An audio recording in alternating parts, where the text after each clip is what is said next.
The history of the Republic of Egypt spans the period of modern Egyptian history from the Egyptian Revolution of 1952 to the present day, which saw the toppling of the monarchy of Egypt and Sudan, the establishment of a presidential republic, and a period of profound economic and political change in Egypt, and throughout the Arab world. The abolition of a monarchy and aristocracy viewed widely as sympathetic to Western interests, particularly since the ousting of Khedive Ismail Pasha, over 7 decades earlier, helped strengthen the authentically Egyptian character of the republic in the eyes of its supporters. Egypt's first 4 presidents were all drawn from professional military backgrounds, due in large part to the central role of the armed forces of Egypt in the Revolution of 1952, and oversaw authoritarian governments, with varying limits on political participation and freedom of speech.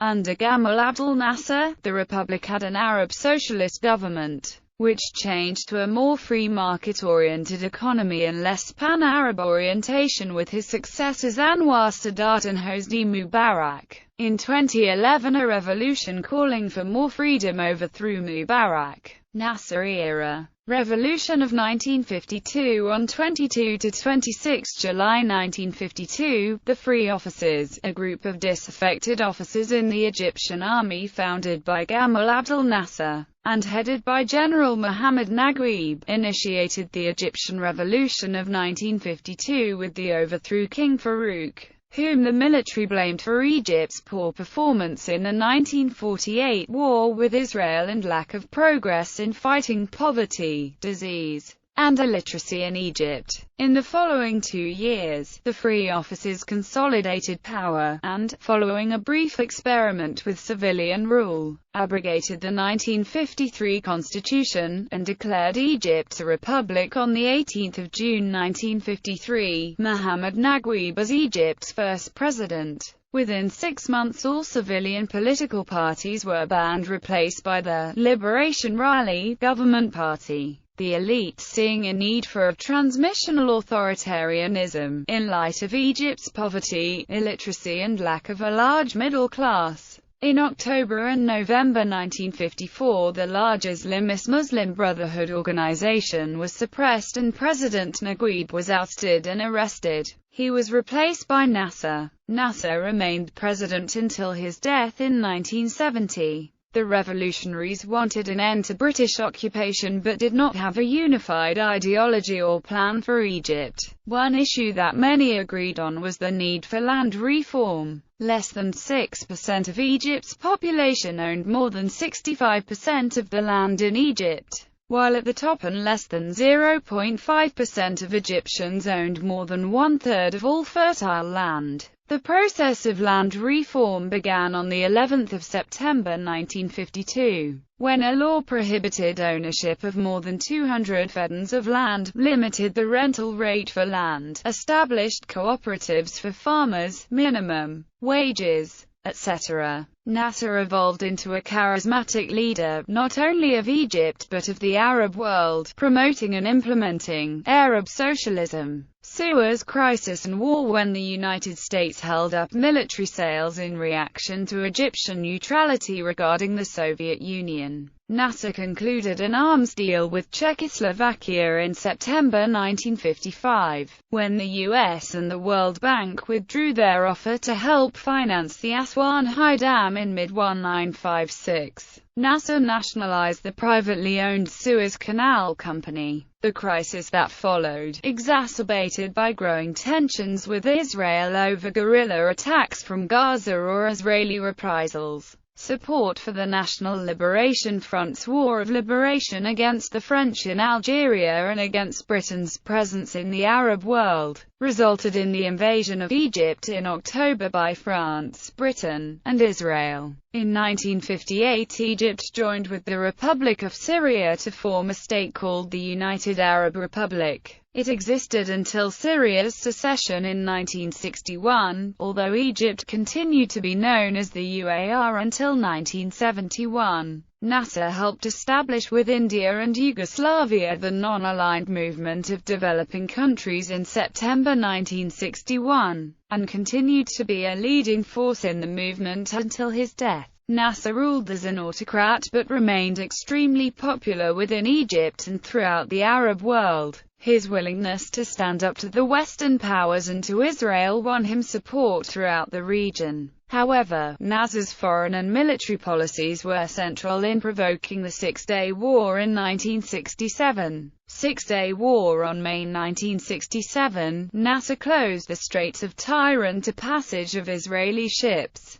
On the 26th of May, Nasser declared, "The battle will be a general one and our basic objective will be to destroy Israel." Israel considered the Straits of Tiran closure a casus belli. In the 1967 Six-Day War, Israel attacked Egypt after observing Egyptian forces mobilized on Israel's border with Egypt. The Egyptian, Syrian and Jordanian armed forces were routed by the Israelis, after Nasser convinced the Syrians and Jordanians to attack Israel. Israel occupied the Sinai Peninsula and the Gaza Strip from Egypt, Golan Heights from Syria, and the West Bank from Jordan. This defeat was a severe blow to Nasser's prestige at home and abroad. Following the defeat, Nasser made a dramatic offer to resign, which was only retracted in the face of mass demonstrations urging him to stay. The last 3 years of his control over Egypt were far more subdued. Educational opportunities were dramatically expanded after the revolution. The free offices pledged to provide free education for all citizens and abolished all fees for public schools. They doubled the Ministry of Education's budget in 1 decade. Government spending on education grew from less than 3% of the gross domestic product in 1952-53 to more than 5% by 1978.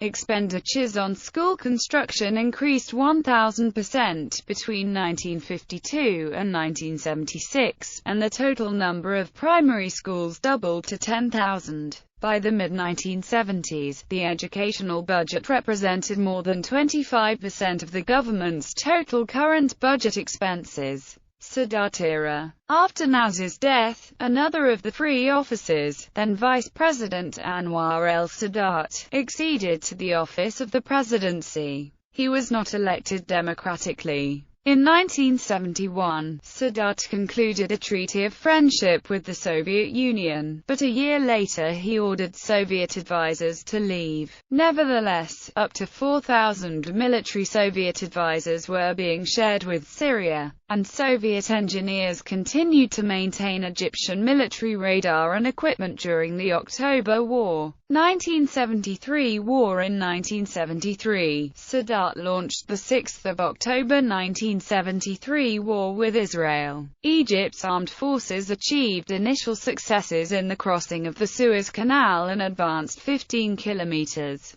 reaching the depth of the range of safe coverage of its own air force. Israel, stunned by the attack, but restored by infusion of weaponry from the U.S. Having defeated the Israeli forces to this extent, Egyptian forces, rather than advancing under air cover, decided to immediately penetrate further into the Sinai Desert. In spite of huge losses, they kept advancing, creating the chance to open a gap between army forces. That gap was exploited by a tank division led by Ariel Sharon, and he and his tanks managed to penetrate onto Egyptian soil, reaching Suez City. Arab oil producers announced a boycott of Western backers of Israel, a 5% cut in output, to be followed by reductions every month until Israel had withdrawn from all the occupied territories and the rights of the Palestinians had been restored. A UN resolution supported by the United States and the Soviet Union called for an end to hostilities and for peace talks to begin. for President Anwar Sadat. However, the war was much more a victory than a draw, as the Egyptian successes restored Egyptian pride and led to peace talks with the Israelis and to Egypt regaining the entire Sinai Peninsula. International relations and the Camp David Accords. In foreign relations, Sadat also launched momentous change from the Nasser era. President Sadat shifted Egypt from a policy of confrontation with Israel to one of peaceful accommodation through negotiations. Following the Sinai disengagement agreements of 1974 and 1975, Sadat created a fresh opening for progress by his dramatic visit to Jerusalem in November 1977. This led to the invitation from President Jimmy Carter of the United States to President Sadat and Israeli Prime Minister Menachem Begin to enter trilateral negotiations at Camp David. The outcome was the historic Camp David Accords, signed by Egypt and Israel and witnessed by the U.S. on 17 September 1978. The accords led to the 26th of March 1979 signing of the Egypt-Israel Peace Treaty, by which Egypt regained control of the Sinai in May 1982. Throughout this period, U.S.-Egyptian relations steadily improved, and Egypt became one of America's largest recipients of foreign aid. Sadat's willingness to break ranks by making peace with Israel earned him the enmity of most other Arab states. However, in 1977, Egypt fought a short border war with Libya. Domestic policy and the infatah. Sadat used his immense popularity with the Egyptian people to try to push through vast economic reforms that ended the socialist controls of Nasserism. Sadat introduced greater political freedom and a new economic policy, the most important aspect of which was the infatah, or open door, that relaxed government controls over the economy and encouraged private investment. While the reforms created a wealthy and successful upper class and a small middle class, these reforms had little effect upon the average Egyptian, who began to grow dissatisfied with Sadat's rule. In 1977, infatah policies led to massive spontaneous riots involving hundreds of thousands of Egyptians when the state announced that it was retiring subsidies on basic foodstuffs. Liberalization also included the reinstitution of due process and the legal banning of torture. Sadat dismantled much of the existing political machine and brought to trial a number of former government officials accused of criminal excesses. During the Nasser era, Sadat tried to expand participation in the political process in the mid-1970s but later abandoned this effort. In the last years of his life, Egypt was racked by violence arising from discontent with Sadat's rule and sectarian tensions, and it experienced a renewed measure of repression, including extrajudicial arrests. Mubarak-Era. On 6 October 1981, President Sadat was assassinated by Islamic extremists. Hosni Mubarak, vice president since 1975 and Air Force commander during the October 1973 war, was elected president later that month. He was subsequently re-elected by referendum for 3 more 6-year terms, most recently in September 2005, all but the 2005 vote lacking any competing candidate. Mubarak maintained Egypt's commitment to the Camp David peace process, but was able to coax Arab countries into resuming diplomatic relations with Egypt and re-establishing Egypt's position as an Arab leader. Egypt was readmitted to the Arab League in 1989. Egypt also has played a moderating role in such international forums as the UN and the Non-Aligned Movement. From 1991, Mubarak undertook an ambitious domestic economic reform program to reduce the size of the public sector and expand the role of the private sector. During the 1990s, a series of International Monetary Fund arrangements, coupled with massive external debt relief resulting from Egypt's participation in the Gulf War coalition, helped Egypt improve its macroeconomic performance. During the 1990s and 2000s, inflation was lowered from double-digit to single-digit rate. Gross domestic product per capita based on purchasing power parity increased fourfold between 1981 and 2006, from $1,355 in 1981 to $2,525 in 1991, to $3,686 in 2001, and to an estimated $4,535 in 2006.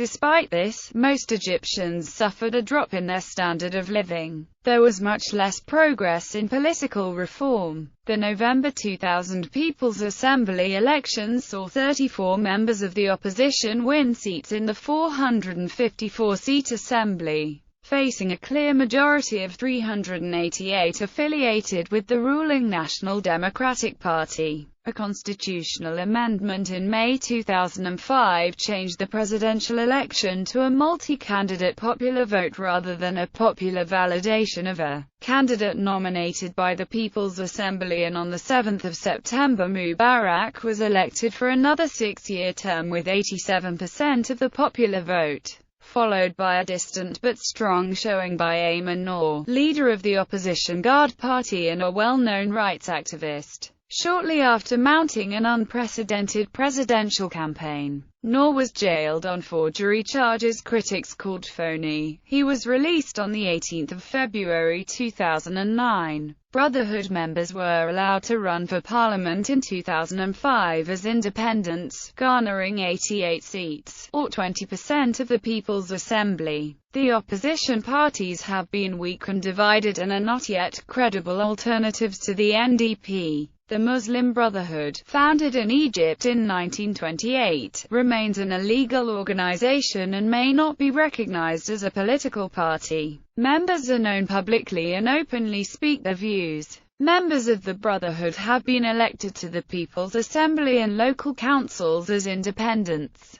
The Egyptian political opposition also includes groups and popular movements such as Kefaya and the April 6 Youth Movement, although they are somewhat less organized than officially registered political parties. Bloggers, or cyber activists as Courtney C. Bradshaw termed them, have also played an important political opposition role, writing, organizing, and mobilizing public opposition. President Mubarak had tight, autocratic control over Egypt. A dramatic drop in support for Mubarak, or a dramatic increase in people dissatisfied with his practices and his domestic economic reform program, increased with surfacing news about his son-in-law being extremely corrupt and favored in government tenders and privatization. As Allah started getting out of the picture by 2000, Mubarak's second son Gamal started rising in the National Democratic Party and succeeded in getting a newer generation of neoliberals into the party, and eventually the government.